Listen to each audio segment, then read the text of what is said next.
Olá, agora nós estamos nas nossas aulas de matemática, tá?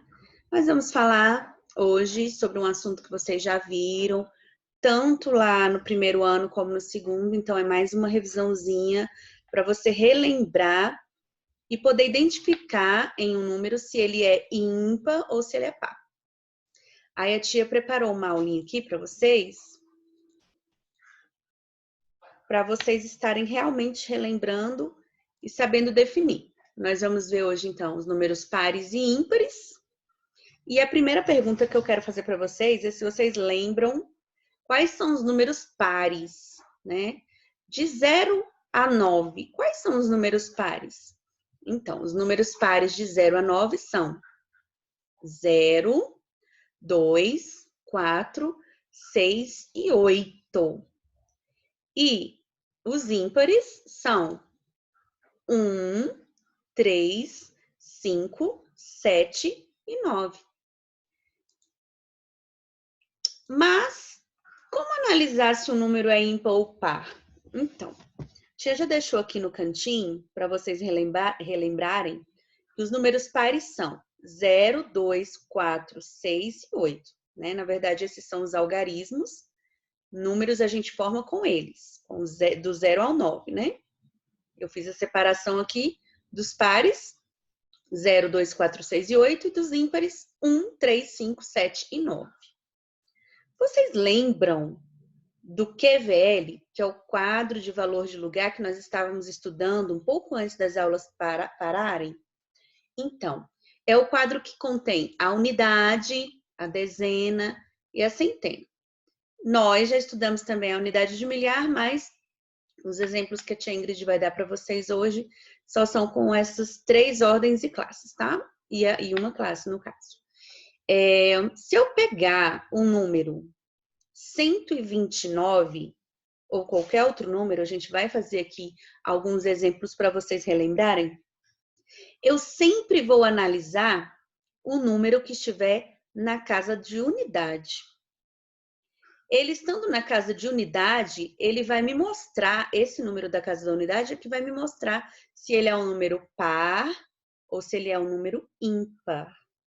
E aí eu vendo aqui o que eu já havia separado como números pares e números ímpares, eu encontro ele aqui. Isso significa que ele é um número ímpar. Tia, mas tem o 2 aqui no meio. Não importa.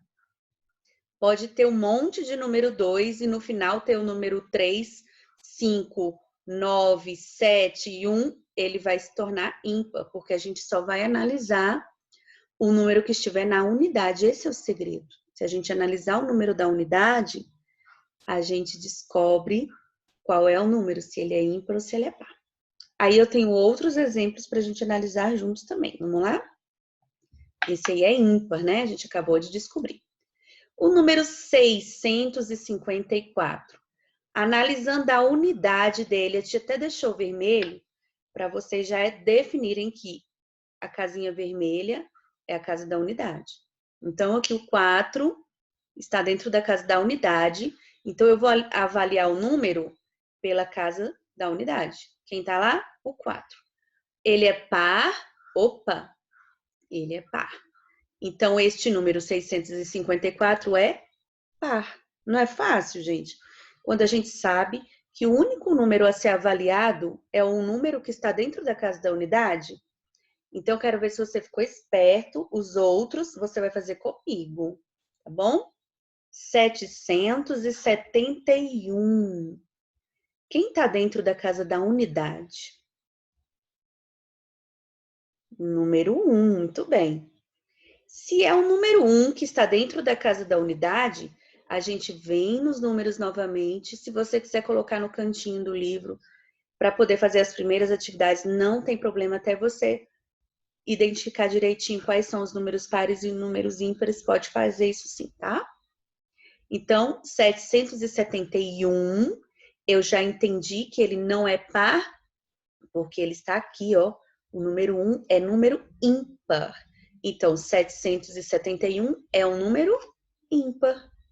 Mais um número? 875. Deste número, quem está na casa da unidade? O número 5, né?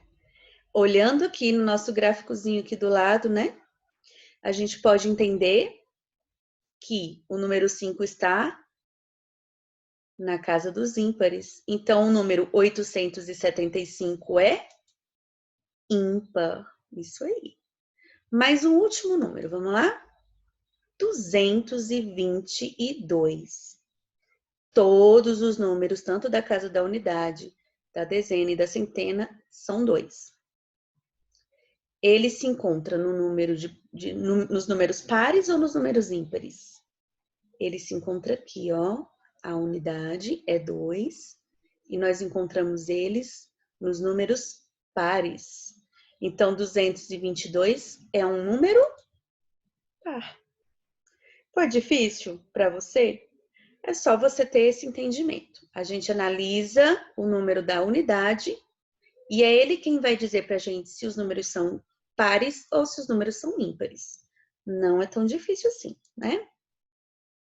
No nosso exercício da página 29 do livro de matemática, vocês vão precisar fazer essas atividades e a tia Ingrid vai explicar agora para vocês, tá bom?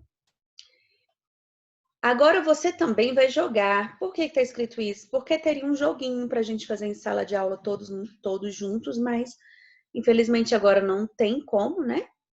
Mas uma hora a gente vai fazer esse joguinho quando a gente voltar, se Deus quiser, em breve. Você vai ter que escrever para mim o algarismo na ordem das unidades de cada número dado a seguir, de modo a torná-lo, aí tem a letra A e tem a letra B, par e menor que 3.481. Se eu quero um número par e menor que este número que foi dado, eu preciso pegar o número que foi dado e subtrair por 1. E aí eu vou encontrar o número que a gente está procurando aqui, tá bom? Você pode também ver o que vem antes desse número e o que vem depois, porque a gente quer o número mais próximo do número que foi dado, tá ok? A mesma coisa na letra B. Ímpar e maior que 1008. Então, se é ímpar e ele está par, e é maior que ele, nós vamos somar aqui, subtrair por 1, aqui, somar por 1, ou ver quem vem depois. E aí você vai conseguir achar o número que está faltando bem aqui, ok? A questão 2 está muito fácil, muito fácil. Você vai pintar apenas os balões que apresentam números pares. Tem aqui 1, 2, 3, 4, 5, 6 balões. Você vai avaliar os últimos números que estão na casa da unidade, lembra desse macete? E aí você vai avaliar se o último número é ímpar ou é par. E aí você vai pintar apenas os balões que têm números pares. Não esqueça, somente os que têm números pares. E avaliem apenas o último número, hein? Porque olha só, pode acontecer de você querer pintar, por exemplo, este balão porque tem 2 números pares dentro dele. Mas a gente tem que avaliar quem aqui? O número que está na unidade, tá bom? E na outra página, que é a página 30, você vai continuar considerando essas questões de ímpar e par e vai olhar o quê? Questão 3. Considere o quadro de números a seguir. Nós temos do número 1340 até o 1369. No meio desses números, nós temos números pares e nós temos números ímpares. Você vai continuar avaliando o número da casa da unidade e vai fazer o que está sendo pedido aqui. Na letra A, pinte de amarelo o que são pares e de azul os números que são ímpares, ok?